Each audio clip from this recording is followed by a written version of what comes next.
ಪರಪನಗ್ರಹಾರ ಜೈಲು ಪಾಲಾಗಿದ್ದಾರೆ ವಂಚಕಿ ರೇಖಾ. ಸಿಸಿಬಿಯ ವಿಚಾರಣೆಯ ಬಳಿಕ ಜೈಲಿಗೆ 3 ಶಿಫ್ಟ್ ಮಾಡಲಾಗಿದೆ. ಕಸ್ಟಡಿ ಅವಧಿ ಮುಗಿದ ಹಿನ್ನೆಲೆಯಲ್ಲಿ ನ್ಯಾಯಾಂಗ ಬಂಧನಕ್ಕೆ ಒಪ್ಪಿಸಲಾಗಿದೆ. ವಿಚಾರಣೆ ಸಂದರ್ಭದಲ್ಲಿ ಭಯಾನಕ ಸತ್ಯ ಕಕ್ಕಿದ್ದಾಳಂತೆ ರೇಖಾ. ವಂಚಿಸಿದ ಹಣವನ್ನ ಕ್ರಿಪ್ಟೋ ಕರೆನ್ಸಿಗೆ ಹೂಡಿಕೆ ಮಾಡಿರುವ ಮಾಹಿತಿ ಕೂಡ ಸಿಕ್ಕಿದೆ. ಹೂಡಿಕೆ ಮಾಡಿದ ಹಣದಲ್ಲಿ ಲಾಭ ಬಂದಿಲ್ಲ ಅಂತ ರೇಖಾ ಹೇಳಿದ್ದಾರೆ.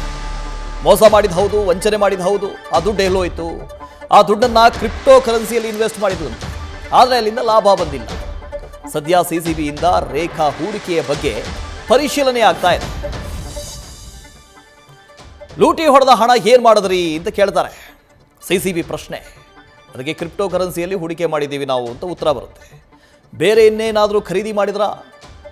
ಬೆಟ್ಟಿಂಗು, ಆ್ಯಪು ಈ ಥರ ಏನಾದರೂ ಹೂಡಿಕೆ ಮಾಡಿದ್ರಾ? ಹೂಡಿಕೆ ಮಾಡಿದ್ದಕ್ಕೆ ಎಷ್ಟು ಲಾಭ ಬಂತು ಅಂತ ಕೇಳ್ತಾರೆ. ಹೂಡಿಕೆ ಮಾಡಿದ ಹಣಕ್ಕೆ ಲಾಭ ಬಂದಿಲ್ಲ ಅಂತ ಉತ್ತರ ಈ ಕಡೆಯಿಂದ.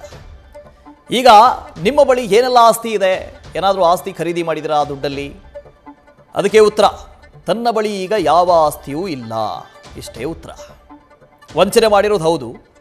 ಆ ವಂಚನೆ ಮಾಡಿದ ಹಣವನ್ನು ಕ್ರಿಪ್ಟೋ ಕರೆನ್ಸಿಯನ್ನು ಖರೀದಿ ಮಾಡೋದಕ್ಕೆ ಬಳಕೆ ಮಾಡಿಕೊಂಡಿದ್ದಾರೆ.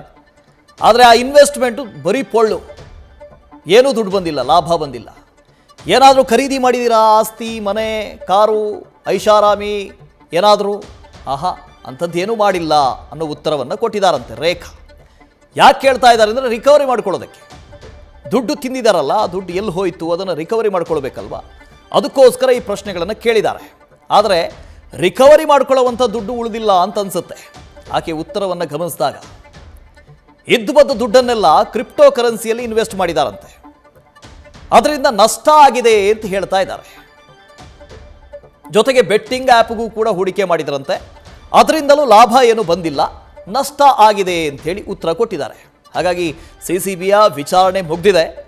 ಈಗ ಆಕೆಯನ್ನ ನ್ಯಾಯಾಂಗ ಬಂಧನಕ್ಕೆ ಒಪ್ಪಿಸಲಾಗಿದೆ.